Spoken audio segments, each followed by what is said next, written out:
Hello swimmers, देखिए एक comment आया मेरे पास जो कि स्क्रीन पर फ्लैश हो रहा है। उसमें कमेंट में सब्सक्राइबर ने पूछा है कि सर हम लोग जब फ्री स्टाइल स्विमिंग करते हैं, मान लीजिए शैलो साइड से डीप साइड हम लोग स्विमिंग करते हुए जा रहे हैं, लेकिन हम लोग पूरा नहीं जा पा रहे हैं, मतलब पूरा नहीं गए और हमको बीच में ही बैक स्ट्रोक या बैक फ्लोटिंग में स्विच करना है, तो कैसे करेंगे, उसकी टेक्निक क्या होती है। तो मैंने काफ़ी पहले वीडियो बनाई हुई थी, लेकिन अभी मैं दोबारा से उसको आपको समझा देता हूँ अंडर वाटर व्यू के साथ, तो आप बहुत ही अच्छे से समझ पाओगे कि इसकी टेक्निक क्या होती है। तो देखिए इसकी टेक्निक क्या होती है। जो फ्री स्टाइल करते वक्त आपको बैक स्ट्रोक या बैक फ्लोटिंग में से टच चेंज करना है, तो कैसे होगा।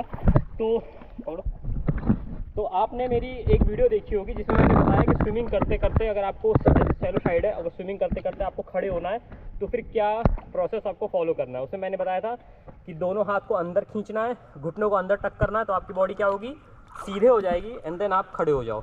लेकिन अगर डीप वाटर में भी सेम ही टेक्निक होती है। डीप वाटर में भी आप स्विमिंग कर रहे हो, आपने दोनों हाथ को अंदर की ओर खींचा, घुटनों को टक किया, आपकी बॉडी सीधे हो गई और पूरे ड्यूरेशन मतलब इस पूरे प्रोसेस में आपका फेस अंदर ही रहेगा और उसी रोटेशन को और थोड़ा सा एक्सटेंड कर देना है। तो उससे क्या होगा कि वो एक्सटेंड होके आपका फेस ऊपर आ जाएगा, आपका लेग सामने चला जाएगा आपके, और आप वहाँ फ्लोटिंग वाली पोजीशन में आ जाओगे एंड फ्लोटिंग करके आप बैक स्ट्रोक में भी फ्लोटिंग के साथ आप बैक स्ट्रोक भी शुरू कर सकते हो। मतलब किस तरह रोटेशन होगा आप देखो।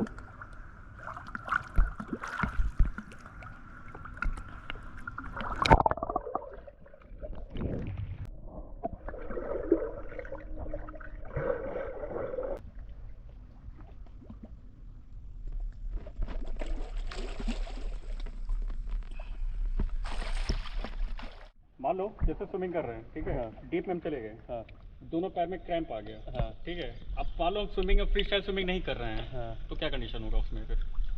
ठीक है।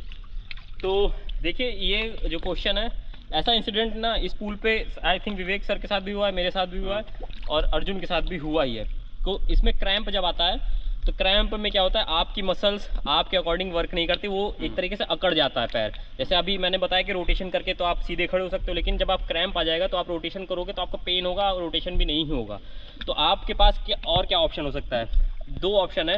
पहला है कि आप अपने हैंड के दम पे, मतलब अपने हाथ के दम पे जा सकते हो, आगे बढ़ सकते हो। दूसरा है कि आपने अगर डॉल्फिन सीखा होगा तो डॉल्फिन में फुल बॉडी मूवमेंट होता है, उसमें आपके लेग पे क्रैम्प है और अगर आप डॉल्फिन कर रहे हो मतलब बॉडी मूव कर रहे हो तो उससे भी आपकी बॉडी कुछ ना कुछ पार्ट मूव होगा। तो कभी कभी क्या होता है कि आपके हाथ में भी क्रैम्प आ सकता है। तो आप ये ऐसा समझो कि जिसके हाथ और जिसके पैर नहीं है वो भी स्विमिंग कर सकता है। तो अगर आपके हाथ और पैर में क्रैम्प आ गया तो जाहिर सी बात है आपका हाथ और पैर वर्क नहीं करेगा। तो आप उनके अकॉर्डिंग सोचो कि वो कैसे स्विमिंग कर रहे हैं। जिनके हाथ और पैर नहीं है वो क्या करते हैं, पूरी बॉडी को ही मूव करके ट्राई करते हैं स्विमिंग करने का। तो आप वो चीज़ ट्राई कर सकते हो। लेकिन अगर आपका हाथ वर्क कर रहा है, आपके हाथ में क्रैम्प नहीं आया है, तो आप हाथ से पानी को खींचते हुए या वाटर ट्रेडिंग करते हुए आप वहाँ से सेफली निकल सकते हो बाहर के। फिर इसका एक और क्वेश्चन था जो विवेक सर ने थोड़ा सा अपडेट किया है, वो क्वेश्चन है जैसे मान लो जैसे मतलब कि मेरा कि दोनों पैर में क्रैम्प आ गया, ठीक है, तो अब करना क्या है, जैसे कि अब मेरा जो लेग मूवमेंट नहीं वर्क कर रहा है, हाँ, तो उस कंडीशन में क्या हम और कुछ कह सकते हैं, मतलब और तो कुछ सोल्यूशन? ठीक है। तो देखिए अगर आपका लेग और हैंड भी नहीं वर्क कर रहा, मैं कह रहा हूँ, ठीक है, तो उस कंडीशन में उसकी मैंने वीडियो बनाई है सर्वाइवल स्विमिंग की। उसमें मैंने बताया था कि अगर आपके लंग्स में एयर है और आप बॉडी को एकदम रिलैक्स छोड़ देते हो तो क्या होता है, आपकी बॉडी कुछ इस तरह टंग जाती है। देखिए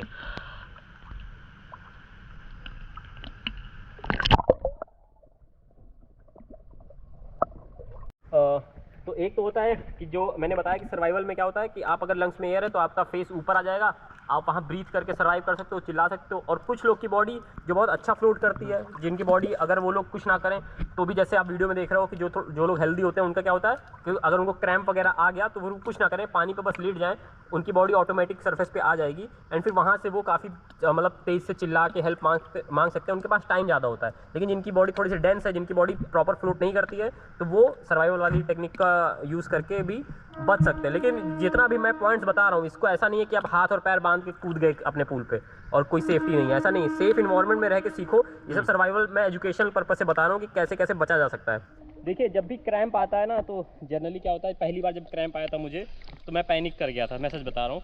मैं बीच में था, मैं पैनिक कर गया था, लेकिन अब पैनिक करने से तो मैं बचूंगा नहीं, ये भी मेरे दिमाग में चल रहा था कि मैं पैनिक करूंगा तो बचूंगा तो है नहीं।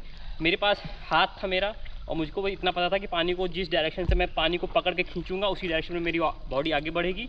तो मैंने देखा सबसे नियरेस्ट वॉल कौन सी है, तो नियरेस्ट वॉल उधर वाली थी, तो मैं उसी तरफ फेस करके बस पानी को खींचे जा रहा था। मेहनत लगी थी लेकिन मैं पहुंच गया था। लेकिन अब जैसे ये गलती मैंने करी ना, तो इसी गलती को मैं आपको बता रहा हूँ कि आप लोग को पैनिक नहीं करना है।